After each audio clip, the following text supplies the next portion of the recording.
My name is Frank Lawson. I'm an investigative journalist. And for the past 15 years, I've made it my mission to find answers where others have stopped looking. Some cases haunt you. They follow you home. They keep you awake at 3 in the morning, staring at your ceiling, wondering what you missed. The Vanishing Mile is one of those cases. Between 2015 and 2018, 7 people disappeared from the same 1-mile stretch of highway in rural Oklahoma. 7 completely different people. 7 separate occasions. All vanished without a trace. Their cars were found abandoned on the roadside. Engines still running. Doors left open. Personal belongings untouched. Cell phones on the seats. But the drivers? Gone. Simply gone. The local police called it a coincidence.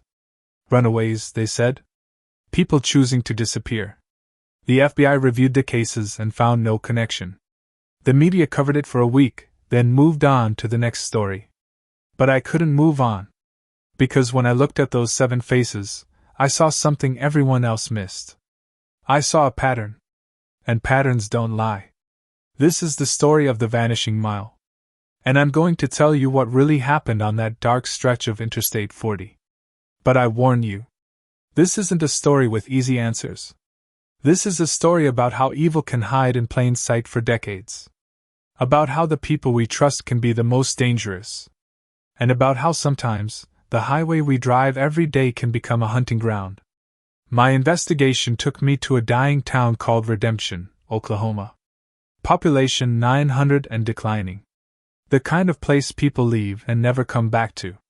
The kind of place where secrets don't stay buried forever. I arrived on a Tuesday morning in October, 2022. 4 years after the last disappearance. 4 years of silence. But I had a feeling that silence was about to break. Let me take you back to where it all began. March 14, 2015. That's when the first driver vanished. Her name was Jennifer Hale. 28 years old. A pharmaceutical sales rep from Tulsa, driving to Amarillo for a conference.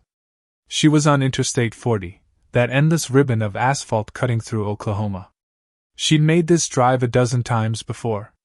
It was routine. Boring, even. Jennifer called her fiancé at 7:43 p.m. She said she was making good time. She'd be in Amarillo by 10. She sounded happy. Normal. That was the last time anyone heard her voice. At 9:15 p.m., a trucker spotted her silver Honda Accord on the shoulder of the highway. Hazard lights blinking. Driver's door wide open. Engine running. The trucker pulled over to help. He thought maybe she'd gone into the trees to relieve herself. It happens. He waited 5 minutes. Then 10. He called out. No response. He walked around the car. Her purse was on the passenger seat. Her phone fully charged. Her suitcase in the trunk. Even her shoes were still in the car. Lawson. Her shoes. I'm an investigative The journalist. trucker called 911. December 21st, State 2016. troopers arrived 20 minutes later. Patricia They Morse, searched the area. They brought in dogs. 55-year-old nurse. The dogs tracked her scent about 30 feet into the woods, then lost it completely. Like she just evaporated. The investigation went nowhere. Jennifer Hale became a missing person. Her face went up on billboards. Her family offered a reward. But weeks turned into months. Months turned into years. No body. No witnesses. No answers. Then it happened again. November 2nd, 2015. 7 months after Jennifer. Marcus Webb. 42 years old. Insurance adjuster from Oklahoma City. Driving home after visiting his mother in Elk City. Same highway. Same approximate location. Within that same 1-mile stretch. His black Ford F-150 was found at 6:30 a.m. by a highway maintenance crew. Parked on the shoulder. Engine off this time, but keys in the ignition. Door open. Marcus's coffee cup was still warm in the cup holder. His breakfast sandwich half eaten. His reading glasses on the dashboard. Marcus Webb vanished somewhere between his mother's house and home. Somewhere on that dark highway. The search went the same way as Jennifer's. Dogs, helicopters, volunteers combing the area. Nothing. Marcus was gone. The police still weren't calling it a pattern. 2 disappearances, 7 months apart, different circumstances. It could still be coincidence, they said. But then came victim number 3. April 19, 2016. Sarah and Michael Chin. A couple in their 60s, retired teachers from Kansas, driving cross-country in their RV. They'd been documenting their trip on social media, posting photos of roadside attractions, diners, sunsets. Their last post showed them at a truck stop in Clinton, Oklahoma. They were smiling. They looked happy. Their RV was found the next morning, 10 miles down the road, parked on that same stretch of Interstate 40. The door was open. The television was still on inside. Their 2 small dogs were in the RV, barking frantically, clearly distressed. But Sarah and Michael Chin were gone. Both of them. A couple who'd been together for 40 years, who'd raised 3 children, who'd spent their retirement exploring America. Vanished. This time, the police had to acknowledge something was wrong. 3 incidents. No for people missing. Same location. But they still had no leads. No evidence. No suspects. The FBI got involved. They set up a task force. They analyzed the highway. They looked at traffic patterns, criminal databases, sex offender registries. They found nothing. And then the disappearances continued. July 7, 2016. David Ortiz. 23 years old. College student heading home for summer break. December 21, 2016. Patricia Morrison. 55-year-old nurse. Driving to her night shift. October 9, 2017. Brandon Mills. 37. Truck driver with 15 years experience. And finally, February 3, 2018. The last one. Or at least, the last one we know about. Amy Thornton. 19 years old. Freshman at Oklahoma State. Driving back to campus after a weekend at home. 7 incidents. 7 vehicles. 7 people who simply ceased to exist on that 1 mile of highway. The media started calling it the Vanishing Mile. The name stuck. By 2018, people were avoiding that stretch of road. Truckers would take alternate routes, even if it added hours to their trips. Locals wouldn't drive it after dark. The truck stop nearby lost half its business. The whole area became a dead zone. But here's what interested me. Here's what pulled me into this case 4 years after it went cold. I was reviewing the files, and I noticed something. Every single victim, all 7, had stopped at the same rest area earlier that day. A place called Red Rock Rest Stop, about 3 miles before where their vehicles were eventually found. The police had noted this in their reports, but they'd dismissed it. Of course they'd stop there, the thinking went. It's the only rest area for 50 miles. Everyone stops there. It's not a clue. It's just a coincidence. But I don't believe in coincidences. Not 7 times in a row. So I went to Redemption, Oklahoma. The closest town to the Vanishing Mile. A place that time forgot. A place where people still talked about the disappearances in whispers, like saying the words too loud might make it happen again. I checked into the Sunset Motel. 12 rooms, half of them empty. The clerk, a woman named Betty who looked about 70, recognized my name from the email reservation. "You're the journalist," she said. It wasn't a question. "That's right. You hear about the highway?" "I am." She handed me a key attached to a plastic tag with a faded number 6. "People tried to figure it out before. Couldn't. Don't know why you'd be any different. Maybe I'll get lucky," I said. Betty looked at me with tired eyes. "Luck ran out of this town a long time ago, Mr. Lawson. But you're welcome to try. Room's $35 a night. Continental breakfast from 6 to 9. Though it's just coffee and stale donuts, if I'm being honest." I took my bag to room 6. It smelled like cigarettes and regret. The bed sagged in the middle. The television got 3 channels. It was perfect. I've worked in worse places. I spread my files across the bed. 7 faces looked up at me. Jennifer, Marcus, Sarah and Michael, David, Patricia, Brandon, Amy. 7 lives interrupted. 7 families destroyed. 7 mysteries waiting to be solved. I started with the rest stop. Red Rock rest stop. If all 7 victims stopped there, that's where I needed to begin. I drove there the next morning. It was exactly what you'd expect. A small parking lot, maybe 20 spaces.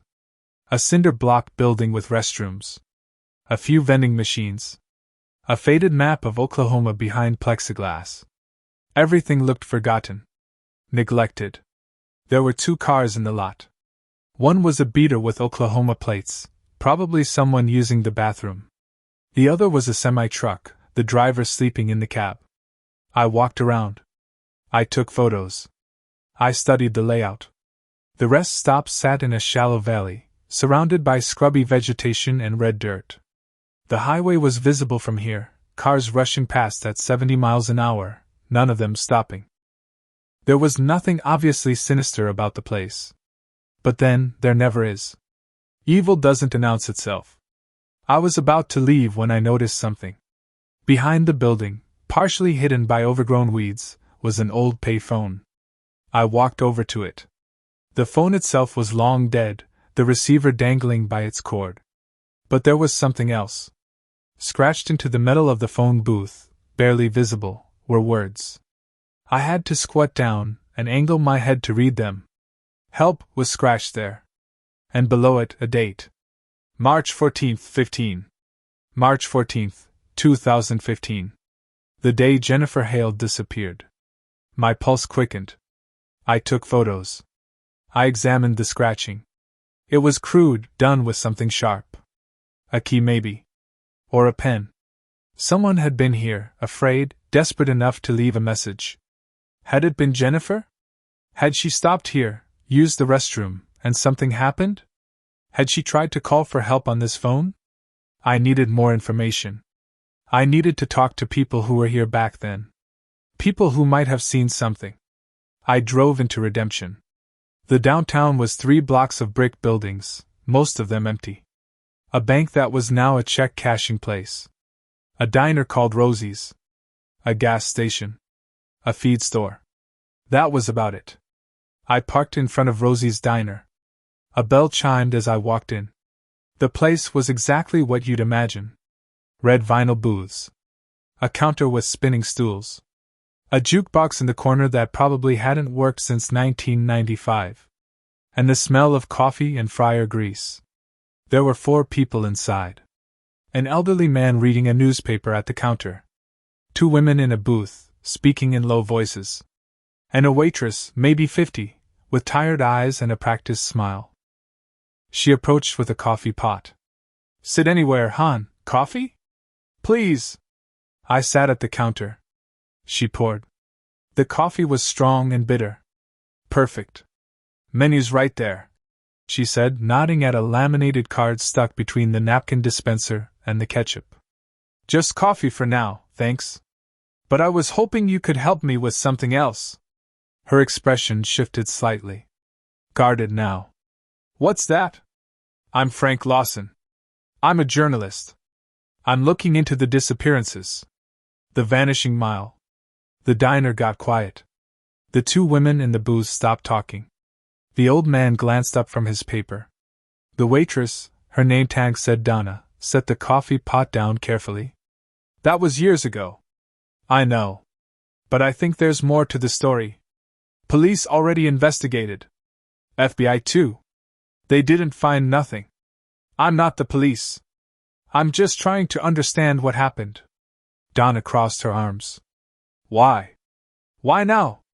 Those families, they've been through enough. Why dig it all up again? Because 7 people are still missing, I said quietly. And their families deserve answers. Don't you think? She was quiet for a moment. Then she sighed. What do you want to know? Did any of those people come in here? The victims? Some of them, yeah. This is the only diner for 30 miles. Truckers stop here. Travelers, We get people passing through. Do you remember any of them specifically? Donna thought about it. The couple. The older folks in the RV. They came in for lunch. Ordered patty melts and fries. They were nice. Talked about their grandkids. Left a good tip. Her voice got softer. They seemed happy. Anyone else? The girl. The college student. She came in late afternoon, got coffee to go. She was on her phone the whole time, texting someone. Smiling. Young. You know? Did you notice anything unusual that day? Anyone following her? Anyone paying too much attention? Donna shook her head. It was a normal day. At least, it seemed like it. The old man at the counter spoke up. Earl was here. Donna glanced at him sharply. Tom, don't. She asked what was unusual. Tom said. Earl being social, that's unusual. I turned to him. Who's Earl? Tom looked at me with rheumy eyes. Earl Hutchins. Lives out on County Road 12. He was here that day the college girl stopped. Bought a coffee, sat in that booth right there. He pointed to a corner booth. Watched her the whole time. Tom, that don't mean nothing, Donna said quickly. Earl's just odd. He ain't dangerous. How do you know? Tom shot back. You ever been out to his place? I have. Back when I did electrical work. His house ain't right. Something off about it. Who is Earl Hutchins? I asked. Donna sighed. He's a local. Vietnam vet. Lives alone. Keeps to himself mostly. Does odd jobs. Towing mostly. He's got an old tow truck, helps folks when they break down. Something clicked in my mind. He tows cars? Yeah, but that don't mean. Does he work that stretch of Interstate 40? Near the rest stop? Donna hesitated. Sometimes. I guess. If someone calls him. I felt it then. That feeling you get when a case starts to break open. When the pieces start fitting together. Where can I find Earl Hutchins? I don't think that's a good idea, Donna said. Why not? Because Earl don't like strangers. And he really don't like people asking questions. I'll take my chances. County Road 12, you said? Tom nodded. About 8 miles out. You'll see a mailbox says Hutchins. Can't miss it. The driveway's got a chain across it, though. He don't welcome visitors. I finished my coffee, left a 20 on the counter, and headed out. Mr. Lawson, Donna called after me. Be careful out there.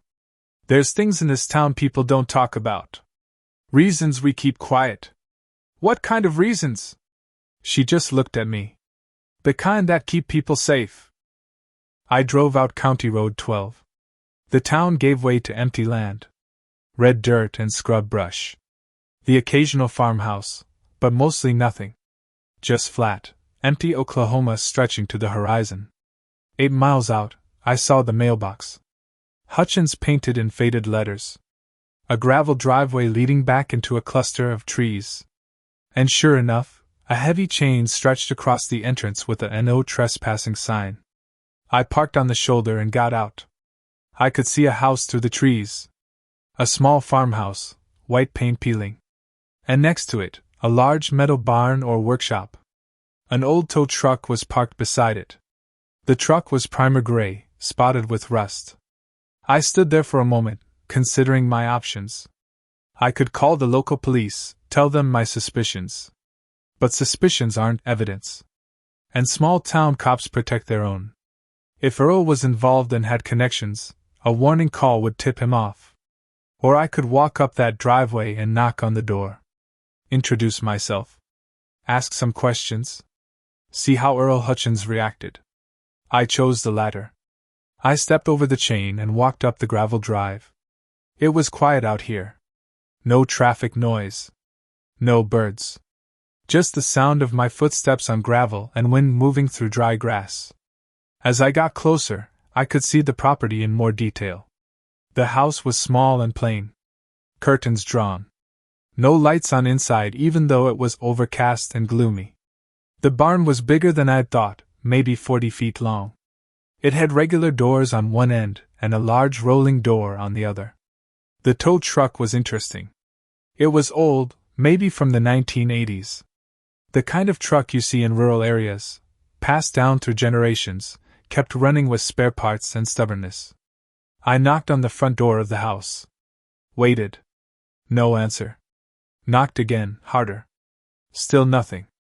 I walked around the side toward the barn. That's when I heard it. A generator running somewhere. And beneath that, another sound. Rhythmic. Mechanical. I approached the barn. The regular door was closed but not locked. I put my hand on the handle and paused. This was private property. I was trespassing. If Earl came out and shot me, he'd be within his rights in Oklahoma. But 7 people were missing. And every instinct I had was screaming that whatever answers existed were behind that door. I opened it. The interior of the barn was lit by work lights hanging from the ceiling. It had been converted into a workshop. There was a workbench along one wall covered in tools. A parts washer in the corner. Shelves with spare parts, cans of oil, coils of rope. And in the center of the space, something covered with a tarp. I walked toward it slowly. The generator noise was louder in here, powering the lights. I reached the tarp and grabbed the corner. Pulled it back. It was a car. Or what was left of one. A silver Honda Accord, partially disassembled. The doors were off. The hood removed. The seats pulled out. I looked at the VIN plate on the dashboard. Checked it against my notes. My hands were shaking. The VIN matched. It was Jennifer Hale's car. The first victim. The car that had been found abandoned on the highway 7 years ago. The car that had been released from evidence and supposedly sold at auction. But it was here. In Earl Hutchins' barn. I pulled out my phone to take photos. That's when I heard the voice behind me. "You're trespassing." I turned slowly. Earl Hutchins stood in the doorway. He was in his 70s, tall and lean, wearing work clothes and a Vietnam veteran baseball cap. He held a shotgun casually at his side. Not pointing at me. Not yet. "My name is Frank Lawson," I said, keeping my voice calm. "I'm a journalist investigating the Vanishing Mile disappearances. I know who you are. Betty called me from the motel. Said a journalist was asking questions. Figured you'd show up eventually. That's Jennifer Hale's car," I said, pointing at the Honda. "It is. She disappeared 7 years ago." "I know. I bought the car at auction. Got it cheap. Been using it for parts." It was a plausible explanation. Almost believable. But something was off. "The police released it from evidence?" I asked. "They did. After the investigation went nowhere. Family didn't want it. Too painful. So it went to auction. I bought it legal. Got the paperwork to prove it. Can I see the paperwork?" Earl smiled. It wasn't a friendly smile. "You can see your way off my property. That's what you can see. Mr. Hutchins, I'm not trying to cause trouble. I just want to find out what happened to those people. They left. Decided to disappear. Start over somewhere. Happens all the time. All 7 of them? All from the same mile of highway? Coincidence. I don't believe in coincidences. Then you're gonna be disappointed a lot in life." Earl shifted the shotgun slightly. Still not threatening. But the implication was clear. "I served my country. I done my time. I came back here to live quiet and be left alone. And that's what I'm gonna do. Now get off my land." I could push harder. But a man with a shotgun has a persuasive argument. I nodded and walked toward the door. As I passed him, I said, "If you had nothing to do with this, why are you so defensive?" "Because people like you destroyed my family once already. I ain't letting it happen again." I stopped. "What do you mean?" 1974. "You want to investigate something, journalist? Investigate that. See what your truth-seeking profession did to an innocent man." He didn't elaborate. Just waited until I walked out, then closed the barn door behind me. I heard a lock click. I walked back to my car, my mind racing.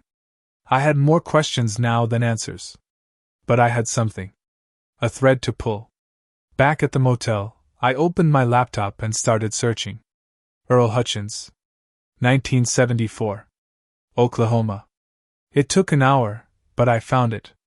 Newspaper archives from the Redemption Gazette. Local man acquitted in child disappearance. The article was from December 1974. A 6-year-old girl named Susan Merrick had disappeared from a park in Redemption. The investigation focused on a local mechanic named Joseph Hutchins, Earl's father. Joseph was arrested and tried for kidnapping and murder, even though no body was ever found. The trial was sensational. The town turned against the Hutchins family. Joseph's wife left him. His business was vandalized. People threatened violence. And then, after a 3-week trial, Joseph Hutchins was acquitted. Lack of evidence. No body. No physical proof connecting him to the crime. The jury deliberated for 2 hours and found him not guilty. But the damage was done. Joseph's life was destroyed. According to a follow-up article from 1976, he died of a heart attack at age 48. The article implied it was the stress that killed him. The suspicion. The whispers? Earl would have been in his late 20s when this happened. He'd just come back from Vietnam. And he'd watched his father destroyed by accusations, by journalists writing sensational headlines, by a town that decided guilt before the trial even started. No wonder he hated reporters. But here's what bothered me. Susan Merrick was never found. Joseph Hutchins died maintaining his innocence. The case went cold. And then, 40 years later, people started disappearing from the same area. From a highway that Earl Hutchins patrolled with his tow truck. Was it connected? Was Earl continuing what his father started? Or was his father actually guilty, and Earl learned from him? Or was I seeing patterns where none existed, just like the town had done to Joseph Hutchins in 1974? I needed more evidence. I needed to think like Earl. If he was involved, how was he doing it? I pulled up maps of the area. The rest stop. The Vanishing Mile. Earl's property. I measured distances. Calculated drive times. And then I saw it. Earl's property wasn't 8 miles from the highway. It was 8 miles from the rest stop by road. But if you went cross-country, through the fields and woods, it was less than 2 miles. Maybe a 15-minute drive on a dirt trail or old farm road. I zoomed in on the satellite view. There, barely visible through the trees, was a track. It ran from Earl's property, across empty land, and came out very near the Vanishing Mile. This was it. This was how he did it. Earl would wait at the rest stop. Not obviously. Maybe parked in his tow truck, looking like he was taking a break. He'd watch for solo travelers. People who fit a profile. Vulnerable. Alone. He'd follow them back onto the highway. Then he'd do something to disable their car. Maybe a spike strip deployed quickly and retrieved. Maybe something more sophisticated. The car would break down within that 1-mile stretch. The driver would pull over. They'd be confused, stranded. And then Earl would appear in his tow truck. The helpful local. The Vietnam vet just trying to help someone in trouble. He'd offer to tow them. They'd accept. Grateful. Relieved. And they'd climb into his truck. But he wouldn't take them to a repair shop. He'd take them down that hidden trail. Back to his property. To that barn. And they'd never be seen again. It was brilliant in its simplicity. A tow truck driver helping stranded motorists. Nothing suspicious. Nothing that would raise alarms. By the time anyone found the abandoned car, Earl and his victim would be long gone. But I still didn't have proof. Theories aren't evidence. I needed something concrete. I decided to visit the rest stop at night. If Earl was still doing this, if he was waiting for another victim, that's where he'd be. And I'd be there watching. I drove out there around 10 p.m. The rest stop was deserted. The lights barely worked, casting weak yellow circles on the pavement. I parked in a dark corner and waited. An hour passed. 2. A few cars came and went. A family with kids. A solo trucker who went to the bathroom and left. Nothing unusual. I was starting to think this was a waste of time when I saw headlights coming from the access road. Not from the highway. From the back, from the direction of Earl's property. A tow truck pulled into the rest stop and parked near the building. The engine turned off. The lights went dark. It was Earl's truck. I recognized the primer gray, the rust spots. I slumped down in my seat watching. Earl didn't get out. He just sat there. Waiting. 20 minutes later, a car pulled in. A woman, alone, maybe in her 30s. She went into the bathroom. Came out a few minutes later. Got back in her car and drove away. Earl didn't move.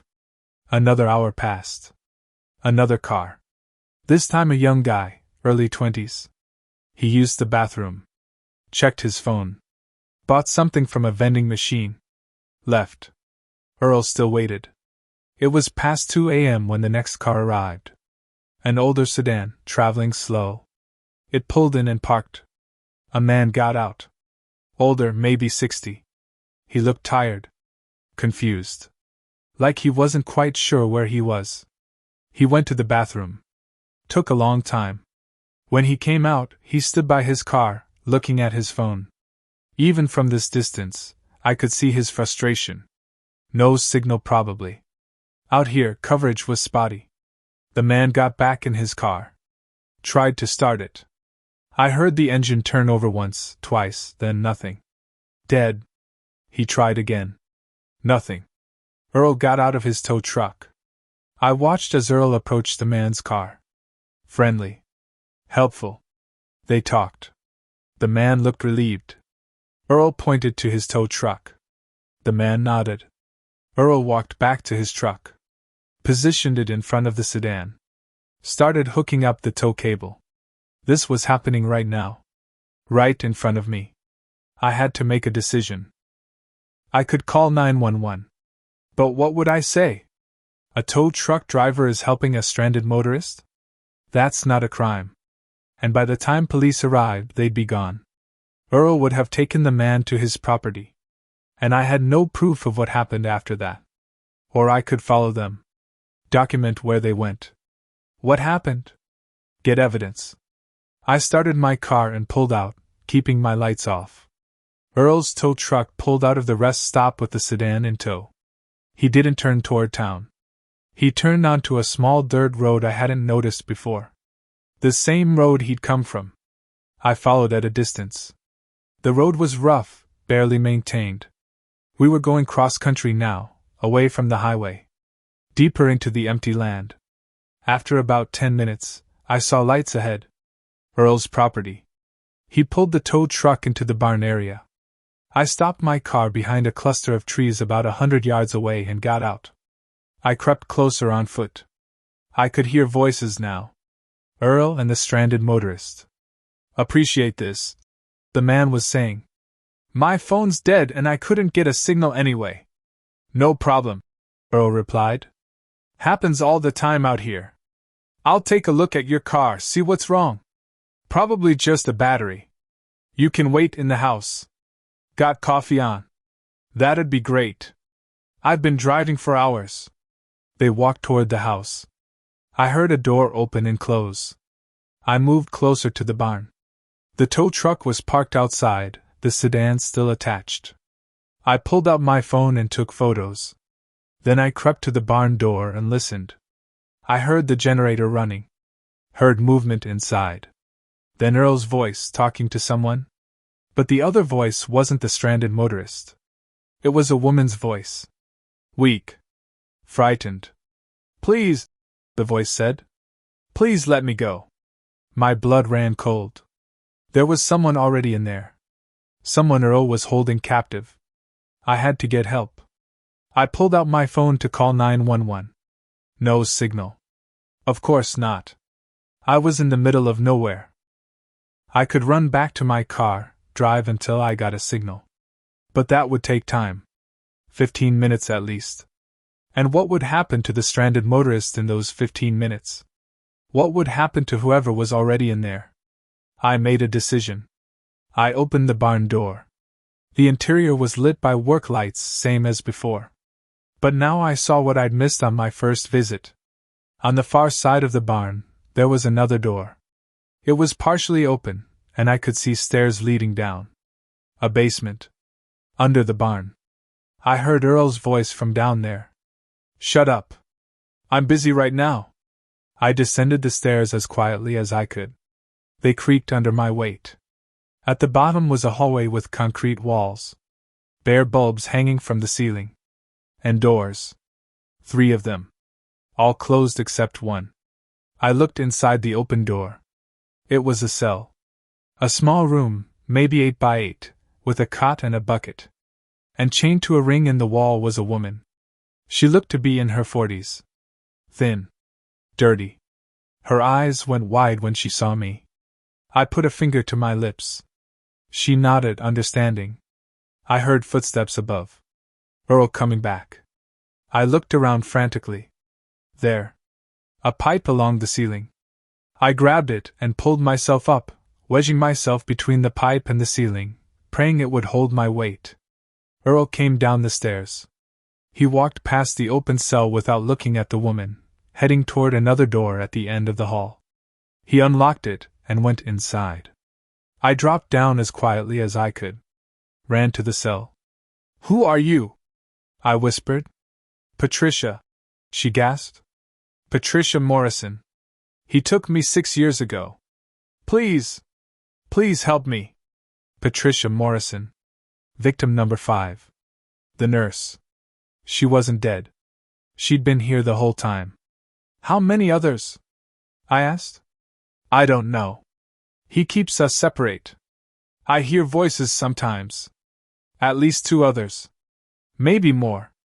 My God. Earl Hutchins had been keeping them alive down here. For years. In these cells. Under his barn. I heard movement from the room Earl had entered. He was coming back. I looked at Patricia. "I'm going to get you out of here. All of you. But I need to get help first. Can you hold on?" She nodded, tears streaming down her face. "Hurry. Please hurry." I went back up the stairs, my heart pounding. I had to get out of here. Get to my car. Drive until I got a signal. Call for help. I made it to the top of the stairs and out of the barn. I was halfway to the tree line when I heard a shotgun blast. Something hit the ground next to me, spraying dirt. Warning shot. "Stop right there." Earl's voice. I stopped. Turned slowly. Earl stood by the barn, the shotgun aimed at me now. Not at the ground. At my chest. "I knew you'd come back," he said. "Knew you couldn't leave it alone. Just like all the others. Always digging. Always asking questions. Never knowing when to stop.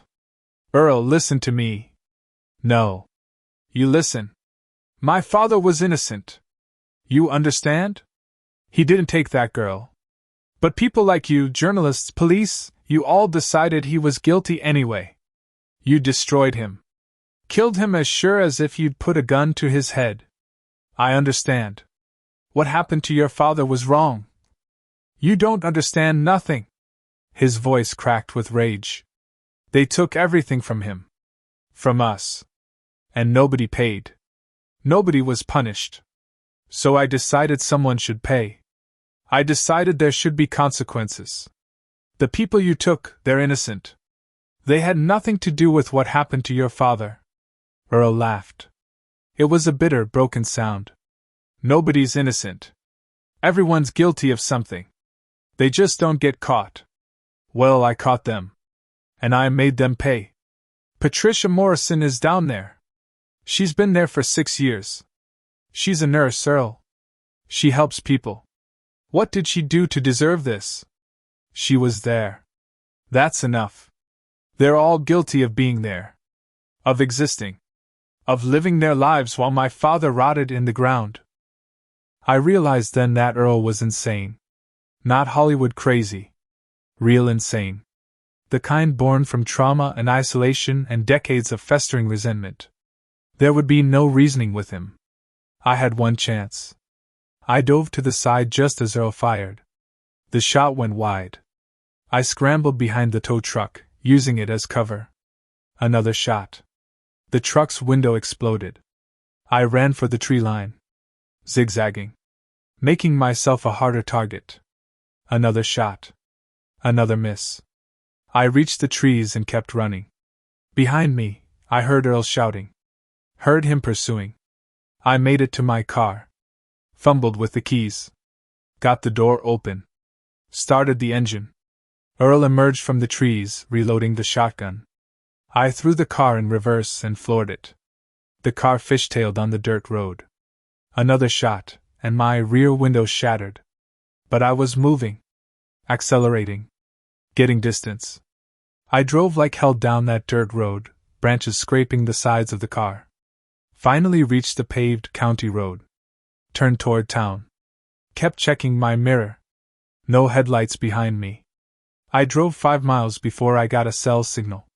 Pulled over and called 911. 911, what's your emergency? My name is Frank Lawson. I'm on County Road 12, about 5 miles from Redemption. I've just escaped from Earl Hutchins' property. He's been holding people captive. The Vanishing Mile victims. They're alive. They're in cells under his barn. You need to send everyone. Police, FBI, SWAT. He's armed and dangerous. He shot at me. The dispatcher's voice remained calm but urgent.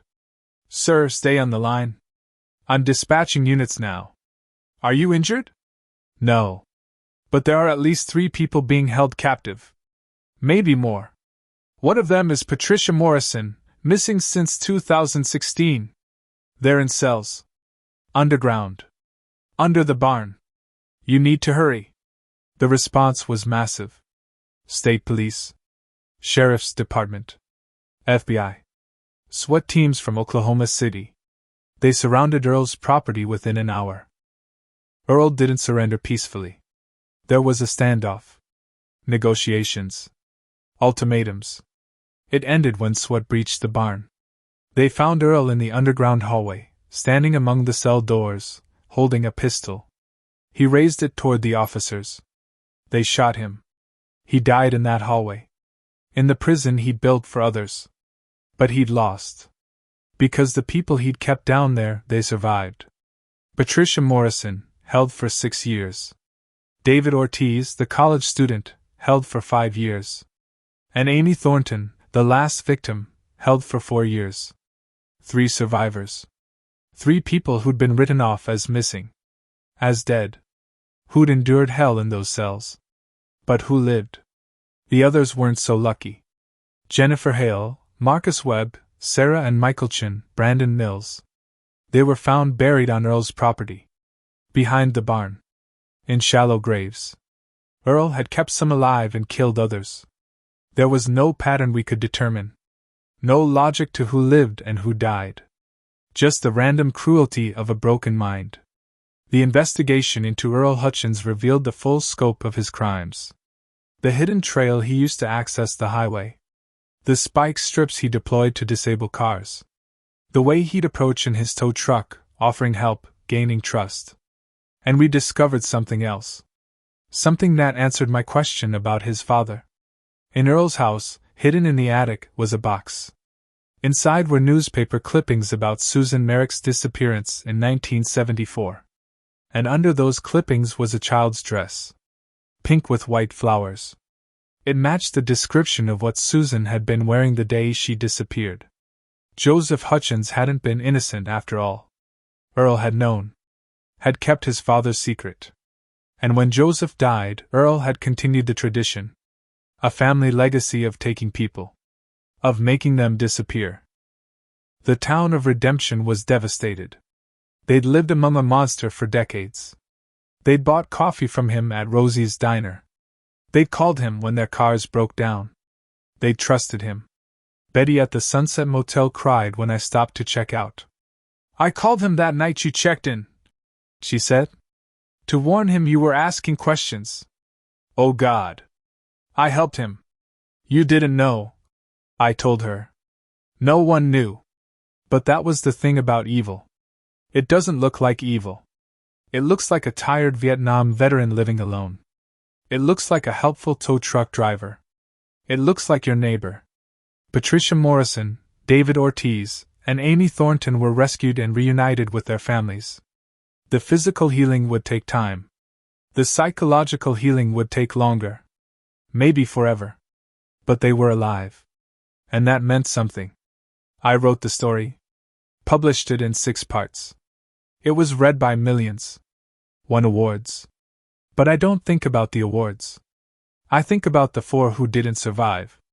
About Jennifer Hale, who called her fiancé and said she'd be home by 10. About Marcus Webb, who was just driving home to his family.